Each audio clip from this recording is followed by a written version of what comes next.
Life is doing them all. And it's not our little selves that will change anything or that has much to say about it.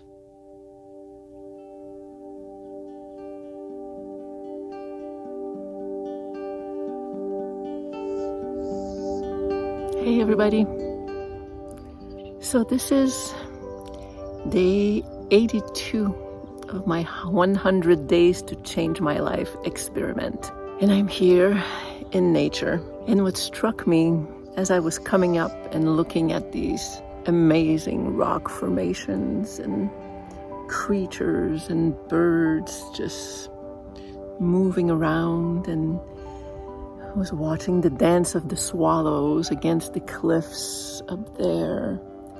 It was maybe 100 is an exaggeration, but I'll still call it the dance of the 100 swallows, just feasting themselves in whatever insects are up there and chirping and zooming around. And I was struck by this idea, and it's an idea that I had on one of my earliest videos of the 100 days. And it's that all this and more, the entire planet, the universe, all this geology, the plants, the birds, the dance of the planets, of the galaxies, of the universes, it has all been done without my interference, without my preferences or input or anything at all. And it has all been done quite perfectly for quite a long time. I needed this, or this came to me because, well, in my personal life, 82 days, I have 18 days and I have to find a new place to live, which I actually haven't really started looking for. I had other things to do, and I'm kind of trying to surrender to the miracle. I've always had a lucky star, a knack for great places finding me. So I'm hoping it's the case again. But part of the difference is I'm also with this idea that without my preference and interference, it's the idea that where I end up going next, I sure hope it continues to be fabulous. But if it is not, I have to believe that the more I surrender, the more things are being done to place me where it will serve me becoming me more and more. So part of me is letting go of what is it going to look like? What is it going to bring me to? What is it going to bring forth out of me? What is it going to pull me towards? Who is it going to bring into my orbit? So that's what I'm thinking of here. I gave myself this 100 days to change my life. And in the past week or so, I've had some profound epiphanies. And it's going to change the trajectory and make me express things that I have been trying to very well avoid all my life. And things have been coming very clearly. Like I said, epiphany, stacking one on top of the other. I'm hoping my next video after this one, so probably on Wednesday, and if not, following Sunday, because my videos, longer videos, come out Wednesday and Sunday, and then shorts in between. So I'm hoping that on the Wednesday, it's going to be me sharing those epiphanies and what it is that these 82, 85 days have actually brought me to. And it's going to be life-changing. It was a 100-day experiment to change my life. It's going to be life-changing for me.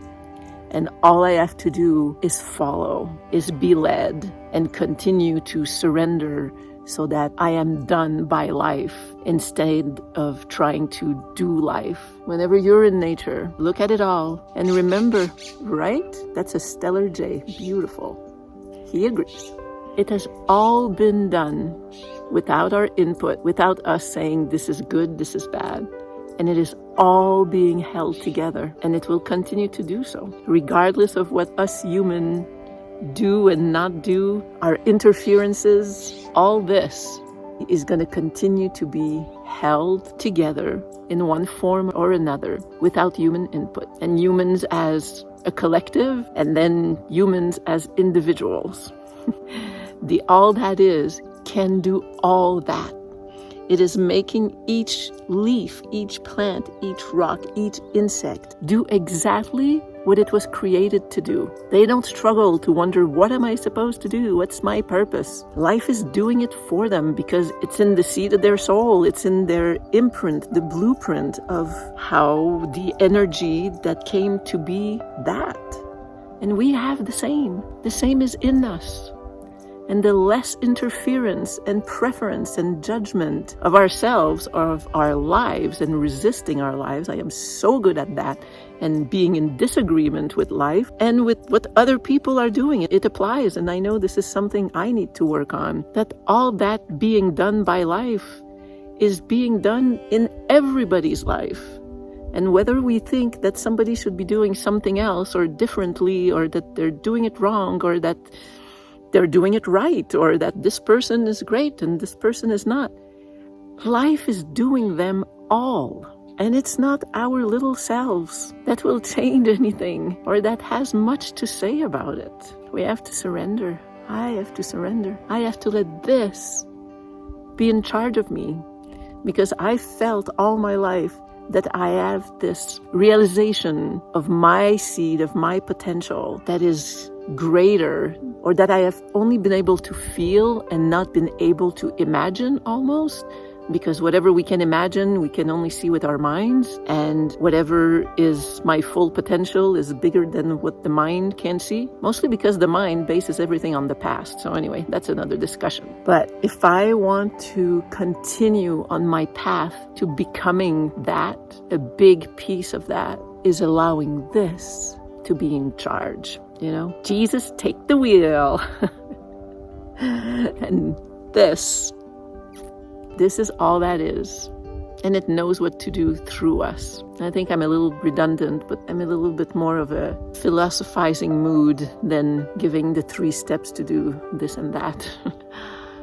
Remember that. Not even when you're in great beauty, but just when you're looking at an ant moving toward its nest, a bee returning to its queen, to its hive, a little flower just blooming into what it's supposed to become, a tree giving its apples, an oak becoming an oak, a mountain becoming a mountain. They're all allowing life to do them. And they just follow the impulses that are guiding them. And we have the same thing. We have the same thing. The secret is to shed. Shed, remove, release, alchemize, transcend all that is in the way. And I'm on my way. I'm on my way. Okay, thanks for being here. I love you. Talk to you soon.